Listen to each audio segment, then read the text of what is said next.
আন্তরিক ধন্যবাদ এবং কৃতজ্ঞতা আমাদের পক্ষ থেকে। আপনাকে অনেক ধন্যবাদ এবং আপনার দর্শক শ্রোতাদেরকেও আমার সালাম এবং শুভেচ্ছা। সোহেল ভাই, একটি প্রশ্ন এখন আসলে সবচেয়ে বেশি আসছে যে অন্তর্বর্তীকালীন সরকারের যে কাঠামো তৈরি হচ্ছে, সেই অন্তর্বর্তীকালীন সরকারের কাঠামোটাকে আপনি আসলে কিভাবে দেখছেন? দুই হচ্ছে, অনেক কথা এরকম আসছে যে আপনি আসছেন আওয়ামী লীগের নেতৃত্বে, আওয়ামী লীগের হাল ধরতে, তো সেটির ব্যাপারেও আমরা একটু আপনার কাছে জানতে চাই।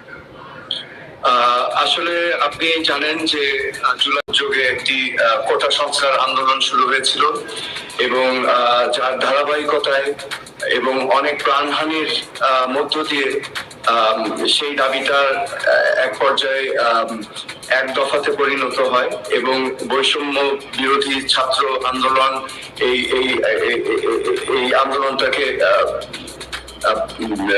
সামনের দিকে নিয়ে যায়। থেকে শুরু করে 4 বছরের ছোট্ট শিশু আজাদ, 6 বছরের ছোট্ট বাচ্চা মেয়ে, নামটা মনে আসছে না, আমরা জানি যে পানি দিতে দিতে মুগ্ধকে হত্যা করা হয়েছিল।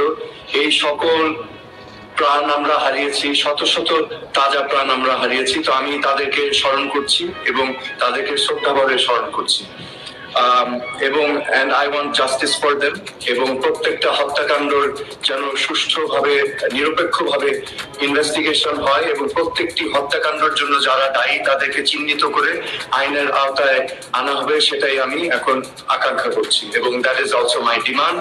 এবং আমি বিশ্বাস করি আমার সাথে বাংলাদেশ, আমি যতটুকু দেখেছি, আমার তাদের সাথে পরিচয় নেই, কিন্তু আমি টেলিভিশনে যা দেখেছি, সোশ্যাল মিডিয়াতে যা দেখেছি, they are very they themselves are very inspiring. তারা ইন্সপায়ার করছে মানুষকে, একটি নতুন বাংলাদেশের স্বপ্ন দেখাচ্ছে। আসলে এই নতুন বাংলাদেশ বা এই স্বপ্নটাই কিন্তু ছিল আমাদের মুক্তিযুদ্ধের স্বপ্ন। হ্যাঁ, একটি বৈষম্যহীন সমাজ, একটি সমাজ যেখানে মেধাই হবে মাপকাঠি, সবকিছুর মাপকাঠি, একটি সমাজ যেখানে ধর্ম